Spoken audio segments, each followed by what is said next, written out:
কুরুচিকর মন্তব্য, যেটা কখনোই কাম্য নয়।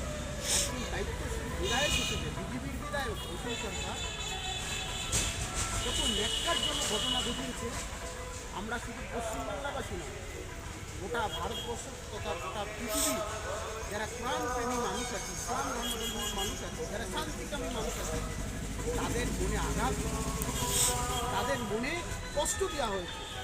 ফলে এই কষ্ট, এই আঘাত আমরা মেনে নিতে পারি না। এবং এই আঘাতটা শুধু মনের আঘাত মনে করে না, যেহেতু ভারতবর্ষের সংবিধান স্বীকৃত অধিকার, যে যার ধর্ম স্বাধীনভাবে ধর্মাচরণ করবে, এটা সাংবিধানিক অধিকার। সেই জায়গায় একটা সম্প্রদায়ের মানুষ সে আরেকটা সম্প্রদায়ের ধর্মগ্রন্থের উপরে কীভাবে আঙুল তুলে কথা বলতে পারে এবং এত ন্যাক্কারজনক এবং কুরুচিকর কথা কীভাবে বলতে পারে, যেটা তিনি প্রমাণ দিয়ে বলতে পারছেন না। ছোট্ট একটা কথা আগে পিছিয়ে বাদ দিয়ে তিনি সেটাকে মানুষের সামনে তুলে ধরে বিভ্রান্ত সৃষ্টি করার একটা পদক্ষেপ তিনি নিয়েছেন। এর তীব্র নিন্দা, প্রতিবাদ, ধিক্কার জানাচ্ছি আজকে। তাই আজকের আমরা এখানে আমডাঙ্গাবাসী তথা আমরা আমাদের বেঙ্গল মাইনরিটি ফোরামের পক্ষ থেকে রাজ্যের বিভিন্ন জায়গায়, বারাসাত, এসপি সহ বিভিন্ন জায়গায় আমরা এই অসীম সরকারের বিরুদ্ধে আমরা এফআইআর করেছি এবং তাদের বিরুদ্ধে অভিযোগ দায়ের করেছি। আমরা চাই এই ধরনের অপরাধ যারা দিনের পর দিন করে চলেছে তাদেরকে চিহ্নিত করে সরকার আইনানুগ ব্যবস্থা নেয় এবং দৃষ্টান্তমূলক শাস্তির ব্যবস্থা করে। আমাদের আশ্চর্য লাগছে, অবাক হয়ে যাচ্ছে, আমরা প্রায় এক সপ্তাহ হতে যাচ্ছে এখনো পর্যন্ত রাজ্য কেন্দ্র চুপচাপ সবাই দর্শকের ভূমিকায় আছে, দেখছে। এটা কিন্তু সাধারণ ধর্মপ্রাণ মানুষ, সাধারণ গণতন্ত্র প্রিয় মানুষ এটা কিন্তু কেউ ভালো চোখে নিচ্ছে। আমরা চাই অবিলম্বে যে বা যারাই হোক না কেন, আজকের কেউ যদি হিন্দু, খ্রিস্টান, বৌদ্ধ, অন্য কোনো ধর্মের প্রতি কেউ কুমন্তব্য করে, খারাপ কথা বলে, মন্দির নিয়ে, গির্জা নিয়ে, গুরুদ্বার নিয়ে, আমরা সেমভাবে আমরা তার প্রতিবাদ করি, তার বিরুদ্ধে সোচ্চার হই।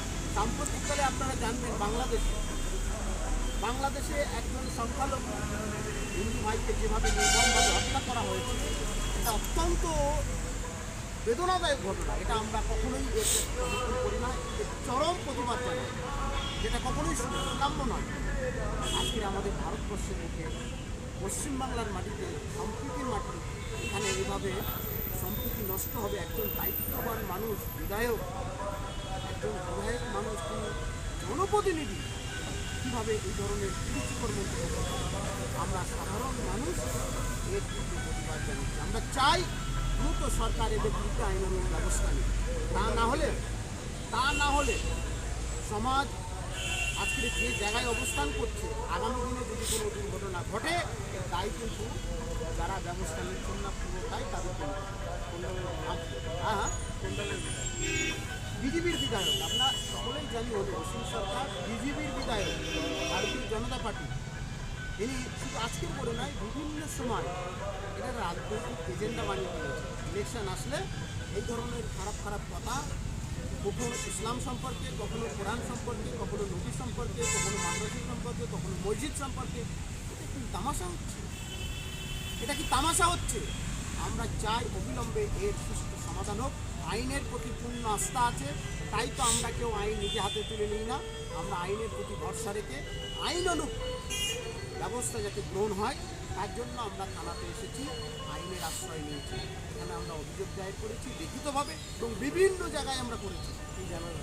এখানে জানলো তাদের ঊর্ধ্বতন কর্তৃপক্ষ যারা আছে তাদের কাছে ব্যাপারটি পাঠাবেন, জানাবেন, আপনারা যেটা গ্রহণ করবেন সেটাই ব্যবস্থা। আমরা চাই এইভাবে ঝুলিয়ে একটা অপরাধ চলতে পারে না, এদের সমাজে ভারসাম্য নষ্ট হবে। মানুষ কি দেখছে? কোনো বিচার নেই। একজন যদি অসীমবাবু এভাবে করার সুযোগ পায়, আরও অন্য সম্প্রদায়ের মানুষ, আরও অন্যান্য মানুষ, তারাও তো সুযোগ পেয়ে যাবে। তাহলে কি সমাজে অপরাধ বাড়তে থাকবে? আপনি দেখেছেন মুর্শিদাবাদের একজন পরিযায়ী শ্রমিক, পুলিশ সাথে কীভাবে তাকে নির্মমভাবে পিটিয়ে হত্যা করা হয়েছে।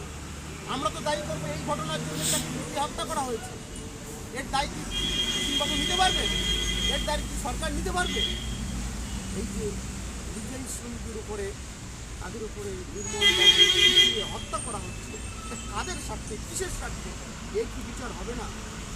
ভারতবর্ষ কোথায়? সংবিধানের মূল্যায়ন কোথায়? গণতন্ত্র কোথায়? আমরা এখানে সাধারণভাবে বসবাস করতে পারবো না?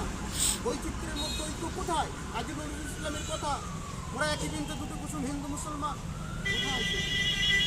আমরা চাই দ্রুত আইনানুগ ব্যবস্থা নেওয়া হোক, সরকারের আইনের দিকে আমাদের পূর্ণ আসা। বেঙ্গল মাইনরিটি ফোরামের সাধারণ সম্পাদক শ্রী আমুদা।